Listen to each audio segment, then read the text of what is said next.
जय माता की। सर्वमंगल मांगल्ये शिवे सर्वार्थ साधिके शरण्ये त्र्यंबिके गौरी नारायणी नमस्तुते। श्री दुर्गा नवरात्र व्रत कथा। इस व्रत में उपवास या फलाहार आदि का कोई विशेष नियम नहीं है। प्रातःकाल उठकर स्नान करके मंदिर में जाकर या घर पर ही नवरात्रों में दुर्गा जी का ध्यान करके यह कथा पढ़नी चाहिए।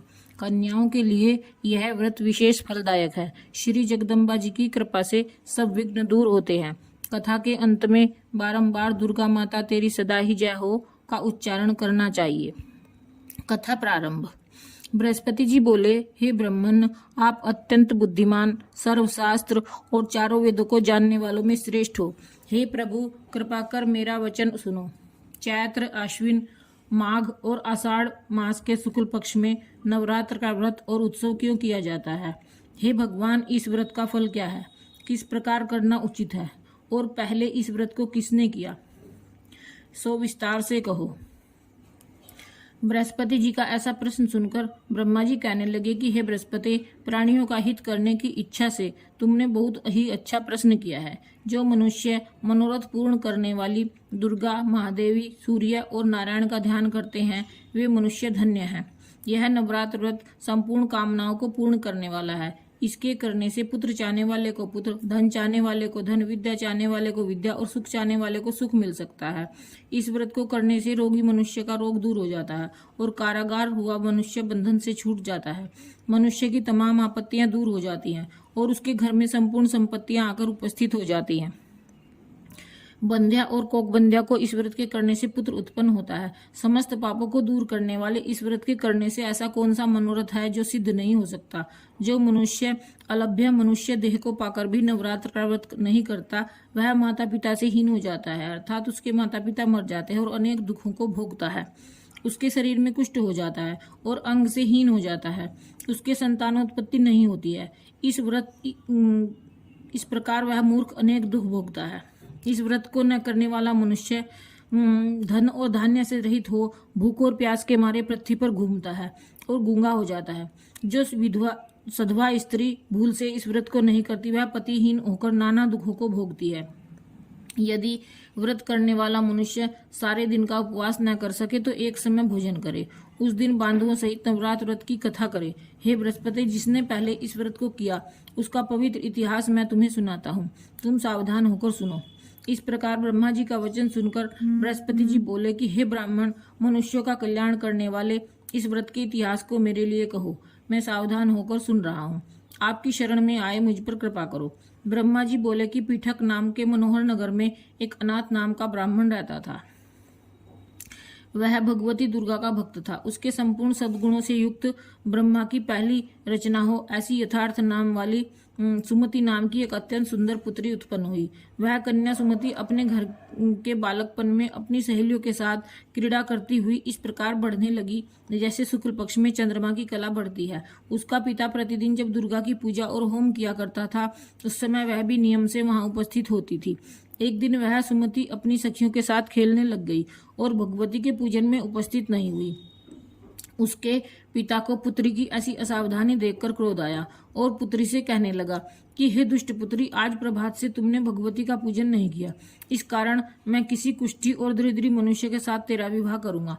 इस प्रकार कुपित पिता के वचन सुनकर सुमति को बहुत दुख हुआ और पिता से कहने लगी कि हे पिताजी, मैं आपकी कन्या हूँ, मैं आपके सब तरह से अधीन हूँ। जैसी आपकी इच्छा हो मेरा विवाह कर सकते हो। राजा कुष्ठी और किसी के साथ जैसी तुम्हारी इच्छा हो वैसा मेरा विवाह कर सकते हो, पर होगा वही जो भाग्य में लिखा है। मेरा तो इस पर पूर्ण विश्वास है।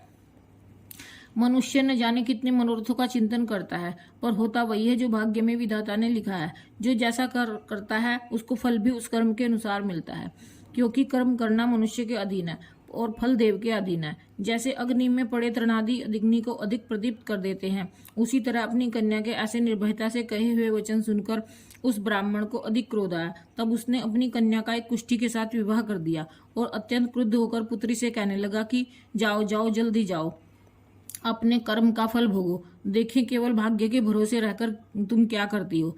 इस प्रकार से कहे हुए पिता के कटु वचनों को सुनकर सुमति मन में विचार करने लगी कि अहो मेरा बड़ा दुर्भाग्य है जिससे मुझे ऐसा पति मिला।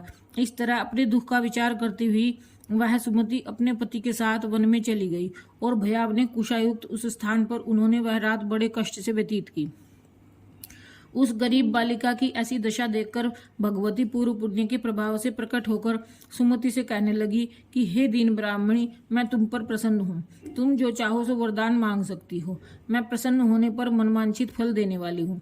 इस प्रकार भगवती दुर्गा का वचन सुनकर ब्राह्मणी कहने लगी कि आप कौन है जो मुझ पर प्रसन्न हुई है, वह सब मेरे लिए कहो और अपनी कृपा दृष्टि से मुझ दीन दासी को कृतार्थ करो। ऐसा ब्राह्मणी का वचन सुनकर देवी कहने लगी कि मैं आदिशक्ति हूँ और मैं ही ब्रह्म विद्या और सरस्वती हूँ। मैं प्रसन्न होने पर प्राणियों का दुख दूर कर उनको सुख प्रदान करती हूँ। हे ब्राह्मणी, मैं तुझ पर तेरे पूर्व जन्म के पुण्य के प्रभाव से प्रसन्न हूँ। तुम्हारे पूर्व जन्म का वृतांत सुनाती हूँ, सुनो। तुम पूर्व जन्म में निषाद भील की स्त्री थी और अति पतिव्रता थी। एक दिन तेरे पति निषाद ने चोरी की। चोरी करने के कारण तुम दोनों को सिपाहियों ने पकड़ लिया और ले जाकर जेल खाने में कैद कर दिया। उन लोगों ने तेरे को और तेरे पति को भोजन भी नहीं दिया। इस प्रकार नवरात्र के दिनों में तुमने न तो कुछ खाया और न जल ही पिया, इसलिए 9 दिन तक नवरात्र व्रत हो गया। हे ब्राह्मणी, उन दिनों में जो व्रत हुआ उस व्रत के प्रभाव से प्रसन्न होकर तुम्हें मनवांछित वस्तु दे रही हूँ। तुम्हारी जो इच्छा हो वह वरदान मांग लो। इस प्रकार दुर्गा के कहे हुए वचन सुनकर ब्राह्मणी बोली कि अगर आप मुझ पर प्रसन्न हैं तो हे दुर्गे, आपको प्रणाम करती हूँ। कृपा कर मेरे पति के कोढ़ को दूर करो।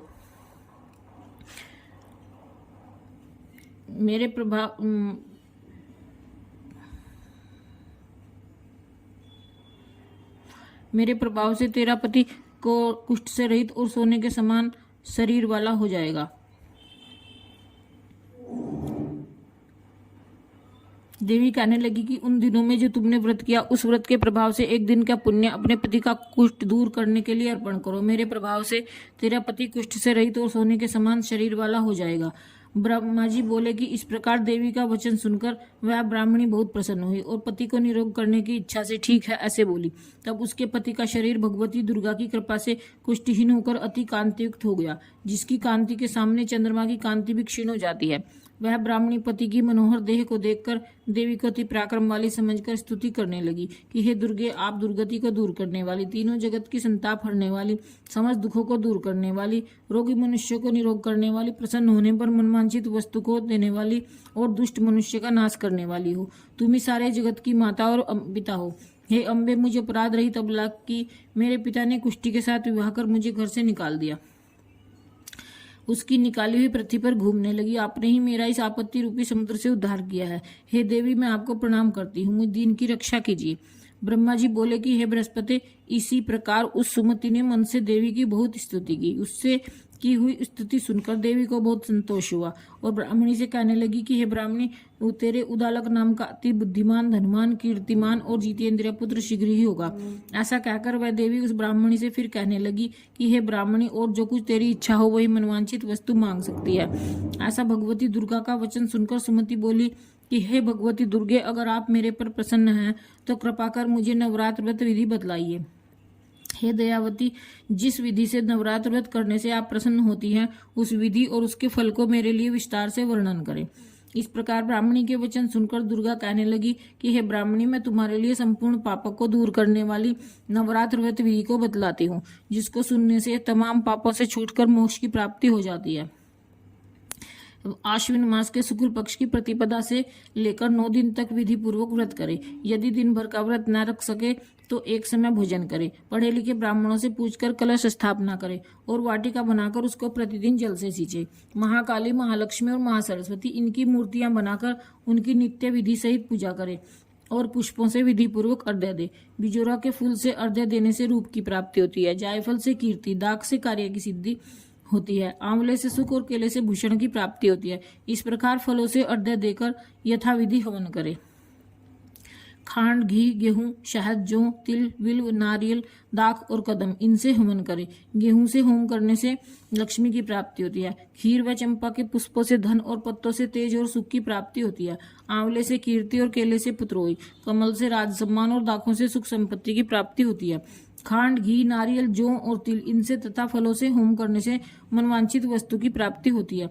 व्रत करने वाला मनुष्य इस विधान से होम कर आचार्य को अत्यंत नम्रता के साथ प्रणाम करे और व्रत की सिद्धि के लिए उसे दक्षिणा दे। इस महाव्रत को पहले बताई हुई विधि के अनुसार जो कोई करता है उसके सब मनोरथ सिद्ध हो जाते हैं, इसमें तनिक भी संशय नहीं है। इन 9 दिनों में जो कुछ दान आदि दिया जाता है उसका करोड़ों गुना फल मिलता है। इस नवरात्र व्रत के करने से ही अश्वमेध यज्ञ का फल मिलता है।